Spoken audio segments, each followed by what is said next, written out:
and welcome to Yorkshire Gamer.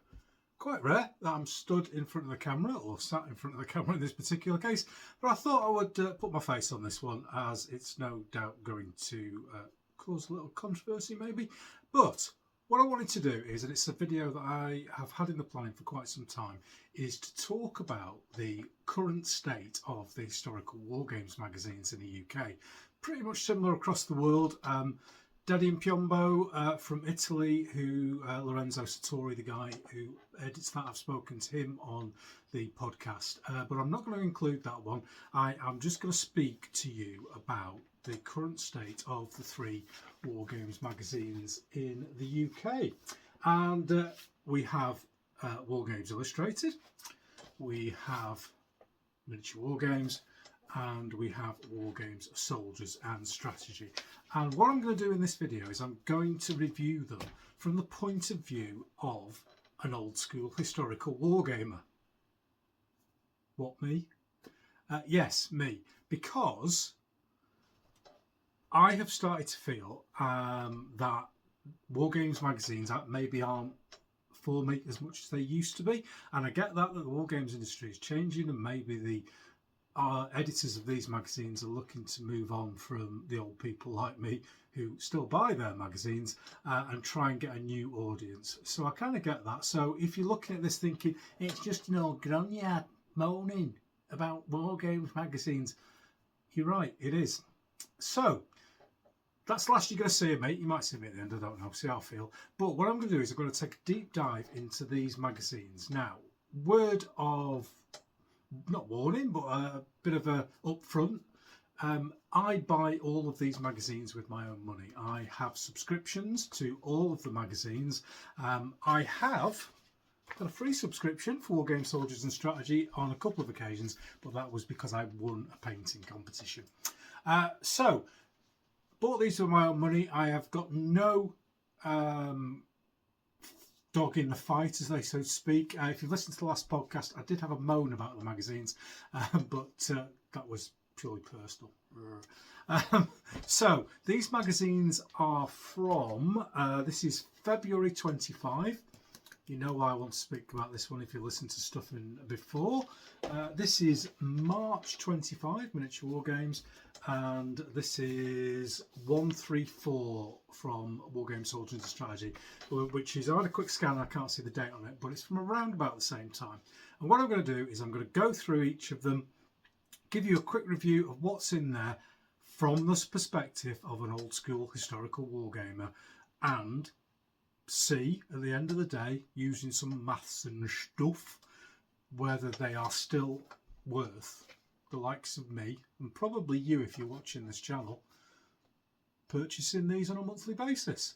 So let's get stuck into the first. So here we go with Miniature Wargames, March 2025, and this is down as £5.99, and you can get it cheaper of course if you subscribe like I do, but this is 60 pages, and it's been going for a long time, Miniature Wargames.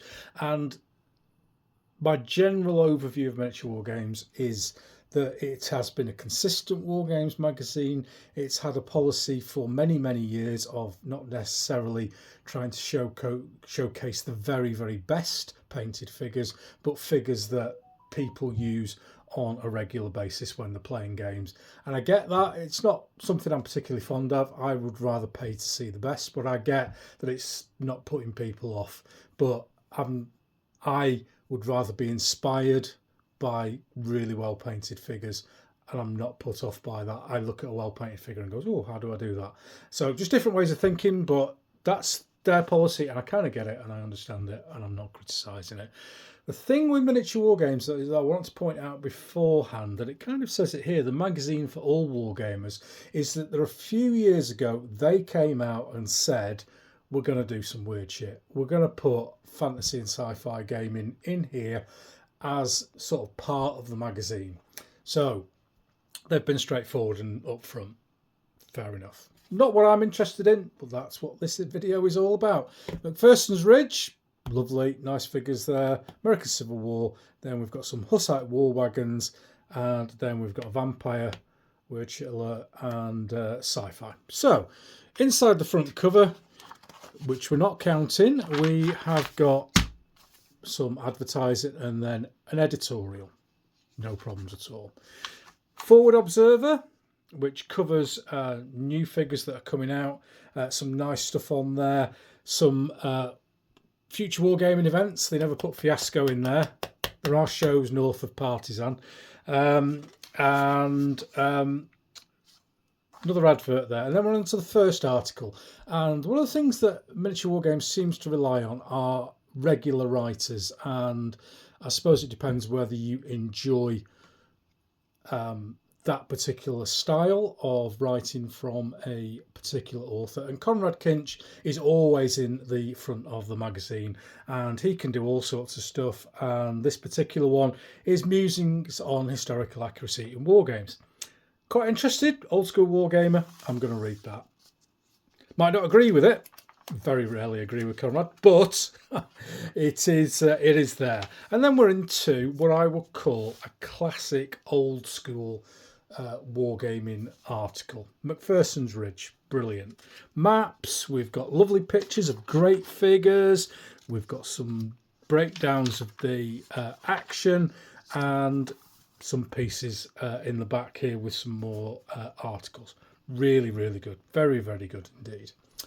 Paint You Vagabonds. Again, this is a really good article. Luke Paul has done this, and this is, again, his historical. It's about the war wagons. It's lovely pictures. It's nice text. It's explanatory. Brilliant. We've got then figure and rules reviews, which great. This is I like this sort of stuff. It's hard now, and I get this with magazines, that they're reacting to stuff that's probably been on the internet for maybe a month or even more. But we're getting on. We're on page 24 now, and we're getting the first bit of weird stuff, which is these flying ships. And I've never understood the flying ships thing, because surely you would try to get underneath your opponent because your guns are on top, so you would end up on the sea. Anyway, then we've got an advert. Then Carving the Turkey by John Sutherland, command decision on gaming Palestine in Middle East in the World War I, which is, of course, as regular listeners know, one of my favourite periods. And it's, again, that's an article I'm going to read. I'm going to be interested in that. Might do it in a different way, but that's, you know, it's not a Yorkshire Gamer magazine. It is a historical wargaming magazine. So we're doing, I have to say, really well so far with Miniature Wargames. Page 30, and we've had half a page of, oh God, here we go. Right, so, Skinwalkers, werewolves, yeah, this is what I'm not interested in.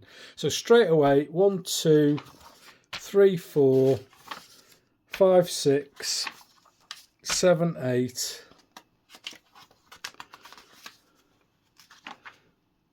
8 pages on weird stuff that I'm not interested in. I get it, other people are interested in it, and as I said here, all wargamers get it, but this is it worth it for an historical wargamer? So I've got 8 pages there. I'm not interested in that at all. Even from, you know, it's a skirmish game. I'm not interested. It's weird. I'm not interested. Then Sci-Fi World Rules for looks very much like Starship Troopers. Again, not even vaguely interested in that. That's just getting flipped. Flexible Vampire. Yeah, not interested. Flip. Flip. Flip. It's nice painting, don't get me wrong. There's a lot of mucking about in it. There's a lot of steps and everything, and that's great when you're just doing one figure for a fantasy game, but that's just not my thing. Book reviews, good, like it. Always good to see on there. Always nice to get someone else's opinion on the book before you spend on it. You know, a lot of books these days are... you know, you're getting information from the internet, so to spend money on a book, and I have actually bought this Sunday book as a result of that, so there's a very big positive for it. And more and more, and all these, as we're seeing here, are historical, which is absolutely fantastic. Then we're back to weird stuff. We've got green dwarves outside a bendy house, and yeah, not interested. And then we've got 1, 2, 3 pages of adverts at the end. So all in all, it's kind of a half in half. I'll do some figures in a minute, but that is a quick flick through Miniature Wargames. $5.99. I can go through these in like 10 or 15 minutes and just sling them. But this one, I'm going to have a solid read with half of them, and I probably got my value for money from it. So, just done some quick figures based on 60 pages, and we're at 11 pages of editorials and reviews, 9 pages of ads, 20 pages of what I call proper historical wargaming, and 21 pages of weird shit. And that is a grand total of 19 pence per page that I was interested in. So let's see how the other magazines value up compared to that. So let's move on to Wargames Illustrated, and again, magazine that's been going for a long time, and it was an offshoot of Miniature Wargames that kind of took a different look at wargaming and went for the best figures that they could get and the best looking games, etc. And it's stayed a separate magazine for a long time, and it went through a big change a number of years ago when it basically became, and I know some people go, oh no it didn't, it fucking did, it became a Flames of War fanzine, and I stopped buying it because it was just pointless. And I think I did something on the blog about it. It was just constant Flames of War, and there would be the odd article here and there that would be worth reading, but I don't play Flames of War, never had done, so it didn't interest me, so I stopped buying it. Now with the podcast and stuff, I need to keep up to date with what's going on in the war games industry, and magazines are one way of doing it. So I'll get it over before I go and dive into the magazine. But this front cover is, and it's probably accidentally, but it's the funniest front cover that there has ever been in the existence of wargaming. I don't know what's happened at Wargames Illustrated over the last, I'd say it was about a year, maybe a little bit more, but the historical accuracy has just become absolutely shocking. There was somebody pointed out to me a couple of days ago, there was a front cover that had Prussian Fusiliers or Prussian Grenadiers from the Napoleonic Wars with red epaulets. Where the did that come from? Anyway, back in the room. This is Giovanni de Medici, he of the Black Bands, although he was dead when they were called the Black Band, more of which in a minute. And yeah, nice enough picture of some random guy in Renaissance uniform and a standard bearer behind him. Now, what you may or may not know is that this flag here, the Black Devil's flag, is to mourn the death of Giovanni de Medici. So, is this the ghost of Giovanni de Medici? And they are mourning his death, and his ghost has come back and said, oh, that's quite a nice flag, that. Cheers for that, lads. I'm sorry I'm dead, but at least you've remembered me. Or is this his assassin coming to kill him, and he's brought the flag already? We don't know. Now, you can get into rivet counting and gatekeeping and all that bollocks, but Wargames Illustrated, Frontline Wargames magazine, I expect you to get your shit right, basically. And if this was a one-off, I'd have a laugh about it on the podcast, which I have done on a number of occasions. But it's constant now where stuff is wrong on the front covers. And your front cover is selling it to people. And a lot of people who've spoken to me have said, it's just gone downhill. Now, I don't know if this is an AI-generated picture. If it is, that's pretty bad, really, for a front cover. Draw me a picture of Giovanni de Medici. If it isn't, apologies, but guys, you really need to up your standards when it comes to historical accuracy. It's not like hundreds of people or thousands of people who read your magazines know what they're talking about. Anyway, so, same as we did with the previous magazine, but I do have to point this out here.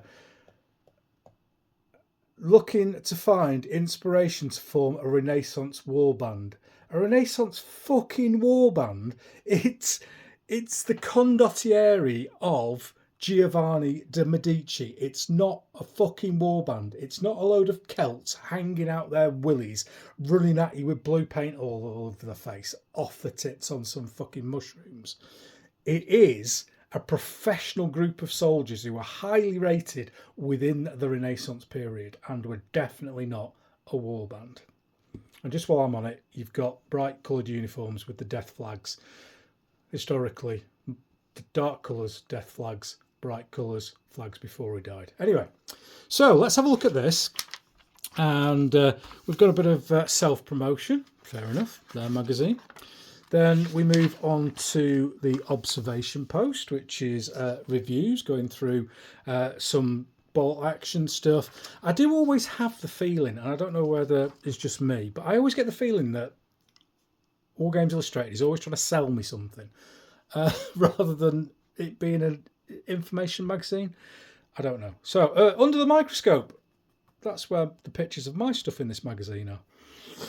You need to listen to the podcast if you don't get that. Anyway, nice review there of the medieval Islamic cavalry from Victrix, very nice. And then a big 2-page ad for Warlord Games. And then we're on to a release radar, which is kind of weird because you've got this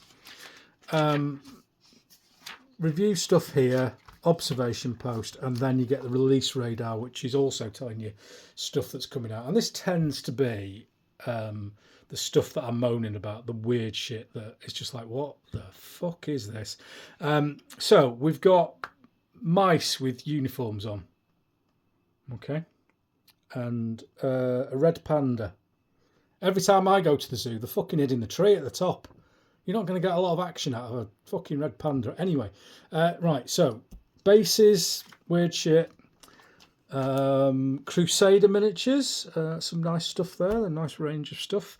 And yeah, some bits and pieces on there that are worth reading. Advert, fucking speed paint.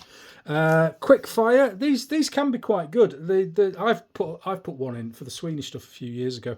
And they're just, you know, we're all regular gamers at the end of the day, but they're just regular people sending in a page about something that they're doing. And yeah, they're usually quite a decent read, actually.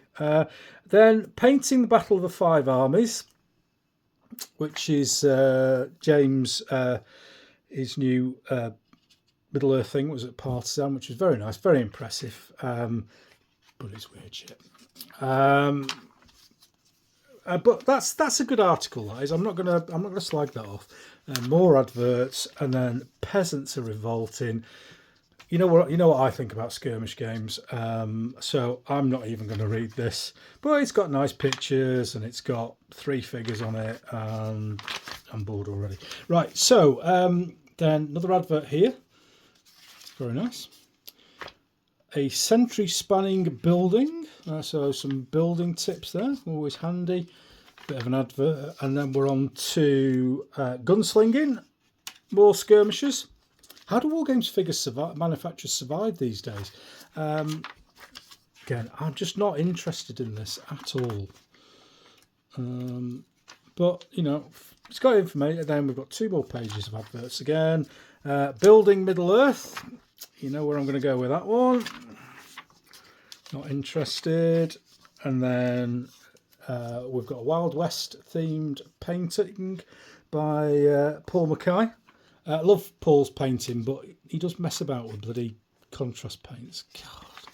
Anyway, and then we've got an English Civil War in the Valitude and Fortune, which is nice. It's a system I've not tried. A system that a lot of people are fairly au fait with, and I've said on the podcast before, we kind of stick to our rules, so I'm never looking for that extra set of rules. So I'm not going to overly comment on this because it's talking about bill hooks and it's talking about one of my favourite units in history. But it's lovely to see that it's here and it's been mentioned. But there we go. I don't know whether it's done by Pete Brown. So if it's Pete Brown from Tag, he knows what he's talking about. I just wonder whether it's miniature. Wargame Illustrated put the wrong photographs with it. Then we've got talking about battle mats. which is again fairly interesting. And Matchlock 72, which just seems it's an excuse to have an empty table with a few figures on. Oh, got more on later on. Excellent, good to see. And then we've got an article on epic alterations. This is what I like. Look at that. Not too keen on the scale, but the lads have made an effort, haven't they? They've got some big units in there, and they've done some painting and stuff, which is always good. And then prepping printed terrain pieces. Yeah. So, and then we finish off with a load of adverts. So I shall go away and do the sums again and see what we come out with. So here's the scores on the doors, and with 9% editorial and review, 9 pages, 20 pages of ads, so that's 20%, 5% more than Miniature Wargames, 26% of historical skirmish stuff, which not for me, but might be for other people, 30% of historical proper, which did quite surprise me, I have to say. And I did include the black band in that. Now I think that Pete Brown from Tag wrote it. It's just whoever did the editing and put the pictures with it. Anyway, and then 15 pages of weird shit. So 15% of weird shit. So that's not too bad at all, actually. A little bit shocked myself, actually. 15 pence per page that I was interested in reading there. And I have had Wargames Illustrated where I have just literally thrown them out straight away. One other point that I want to kind of make with this is going back to that thing that I was saying about them always trying to sell you something. The Mike Peters Ruckus thing, that's a miniature a Wargames Illustrated publication. Bill Hooks, again, one of their publications. So should that be an advertorial? I think so. Last magazine coming up. Here we go with the final magazine of 3, Wargame Soldiers and Strategy. This is a bi-monthly magazine, £5.99 from retail, and as with all the others, it's available cheaper if you subscribe direct. We have 82 pages, and I'm going to do exactly the same, flip through them and see what categories each of the articles fit into. It is in my opinion, it's more of an historical magazine. This is probably going to prove me wrong. And they tend to have a theme. And sometimes that can be a massive positive and a big negative in that if it's not a theme you're interested in, then you can lose interest in a large chunk of the magazine. But they do have other stuff in there that we're going to talk about as we go through it that does generally tend me to be this magazine that I spend the most time with. First 2 pages, adverts, and then advertorial. Bit of a word from Guy Bowers there about the magazine and the preview for next episode. Then we've got miniature reviews, and these generally very positive. They're mostly, or they can be mostly, historical stuff, but they do and can have a lot of weird stuff. We're doing quite well so far looking at these. These are all Amazon sisters. I'm not sure about that. I think there's a special wing in prison for those figures. Anyway, we've got it's all historical and a advert, and then we move on to a article. And this is what I like about Wargame Soldiers and Strategy. They'll have these discussion pieces in. They'll have regular guests. This one just happens to be from Rich Clark, who'll be chuntering about something or other. No, I do like Rich. I do like the discussions that he brings to the hobby. So these are good, and I always read these, even if I don't agree with them. Usually Rick Priestley's stuff I'm going, no, it isn't. I don't like that. No. But I do read them. So they are, regardless of whether you like the theme in the magazine, these are good. More adverts. And then we're into, oh dear, I said it was historical and I was liking it, and we've got fucking eagles and elves, and It's Mark as well. Come on, Backhouse. Dear me. Anyway, not reading them. We've got adverts. And then we've got Assaulting Fort Mulgrave by Gary Wells. Might be the Gary who I had on the podcast not long ago. And yes, I think it will, because this is revolutionary French. So yes, hi Gary. So quality article, nice illustrations, nice pictures of nice figures. I don't play black powder. You could set a candle under me manly bits and I still wouldn't play it. But if you're into it, you've got your stuff there. And then nice article. That is, not just saying this because Gary's been on the podcast, but that is what I expect from an Historical Wargames advert. Sorry, not advert, article. This is an advert. So that's an advert, and then we're on to the next one.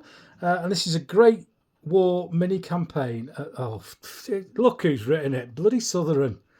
Gets everywhere. It's like a bloody rash. So anyway, he knows his shit about World War One. So this is going to be good. We've got some really nice photographs. We've got really nice diagrams. Absolutely spot on.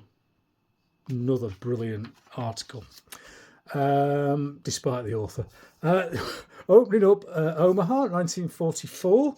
And we've got, this is an article, it's looking for this fairly small scale again, 6x4 table, yeah, by David Hiscox, sorry David, and then we've got advert, Peasants Rise Up, a look at peasant armies in the Middle Ages. Now this would have been a perfect place for a scratch and sniff pad. So they've failed there. But yes, very good article. Guy's written this. Nice photograph. Nice photograph.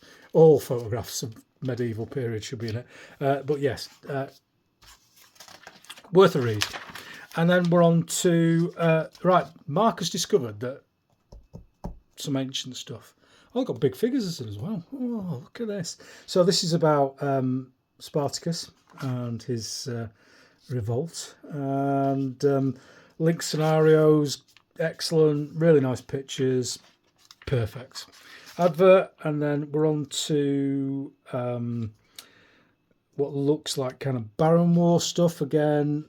It's skirmish, so I'm not particularly interested in it, but it's, at least it's history, it's there, it's nice, it's well laid out, it's got lovely pictures, exactly what we want. First Call Lads have got an advert in, and then we've got more Peasants Revolt. I wonder if there's a theme in this magazine. Rob Jones, again. The layout, I think, of this is really, really nice. The way that they put different colours for blocks where they're giving you information, and then the text wrapped around some really nice photographs. Very, very good. Just need a few more figures, lads. Then 1525, the Battle of Lepheim, and the Swabian League. So that's down my neck of the woods. Some nice pike chips there, and really, really nice. So we're on to then what they do when they have a theme. They have a review of the figures that are available with the theme, which again I think is a really good idea. If you're into that theme, that's always the issue with this. But really nice covers. They're usually quite comprehensive as well. And I get a feeling with WSS that they're showing me everything. They're not going, this is what we sell, so we're going to show you that more than everything else. Adverts, Steelfist miniatures, they are awesome. Have you seen them Warlord game Swiss pikemen? God, they're shit. That's where you want to go. They're expensive, but bloody brilliant. More Peasants Revolting, more adverts, a few more adverts. Look, you can get thin watery paint in a pen. And then we've got Colin Farrant from Charlie Foxtrot Models. I've got some of those. You'll see them recently on the channel. Absolutely brilliant. And we've got another opinion piece here. Again, I'll read that. I'll read all of it because I'm interested in what people have got to say about the hobby. And then we're Painted a Gladiator with Alberto Gerardo. Very nice. Then Chris King has got, what's he talking about? He's talking about having a skirmish game, looking at those numbers of figures. Oh dear. But again, an opinion piece. So I'm going to read it, and looking at those, I am not going to agree with much of it, but it's there and it's historical, so that's good. 2 pages of adverts, very, very nice. Never paint samurai, they're too difficult. And then we've got prehistoric tribes hitting each other over the head with plastic bats. Yeah, not really my thing.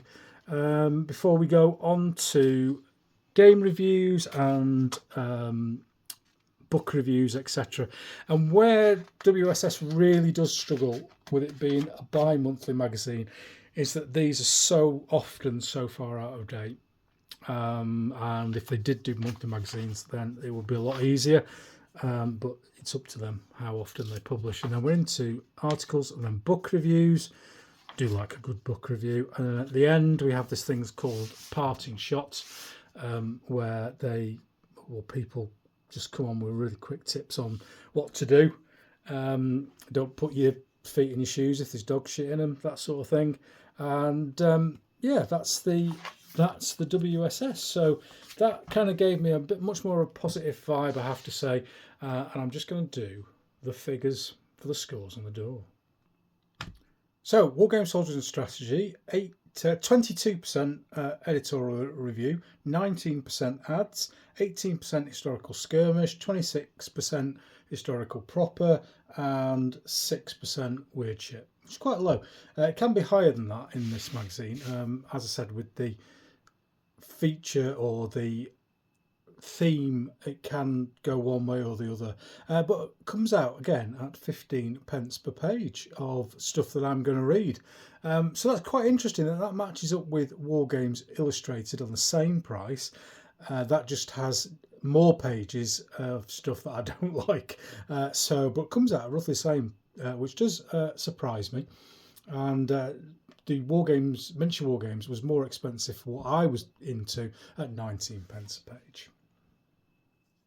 So there you have it, boys and girls. There is my review of the magazines. It's a snapshot, I get it, and I did surprise myself with how much stuff in Wargames Illustrated I actually thought was a reasonable article. Again, this is for historical wargamers, old school historical wargamers, and I get it that there are people out there who aren't into the same stuff as me. That's not what I'm saying with this video. What I'm saying with this video is, do people like me still want to buy historical Wargames magazines? I would hate to see any of them go out of business, so I really don't want to put people off. I think that Miniature Wargames has carried on in the style that it always has done. It is got more of a twist towards the sci-fi and fantasy stuff than the other magazines did in this particular snapshot. But as I said when I went through them, Miniature Wargames was upfront about this a number of months ago, and I think I've got to give them kudos for this. You know what you're getting with Miniature Wargames. And Dave Tucker, a lad who is going to be on the podcast very soon, he writes for them very often. And they've got that call with him and Conrad Kinch and John Sutherland, who do a lot of articles. And if you're into their writing and their writing style, then that's great. I don't know whether they struggle for other writers or whether those writers are just so prolific that they always get the stuff in. One way or the other, it's not, plus it's not a negative, it's whether you like it or not. So that's Miniature Wargames. Biggest disappointment continues to be Wargames Illustrated. They really have lost the plot over the last year or so. There's still some good stuff in here. There's good people writing for it. I don't know whether people are being told what they're going to write for it and review stuff. You know, painters are reviewing stuff that maybe they wouldn't use normally, but it appears in the magazine. They seem to rely heavily on stuff that they produce, which I get it. It's a circle. It's free advertising for them at the end of the day, but it should come with advertorial written on it, in my opinion. And they continue to do these horrific covers. I'm just going to bring up this month's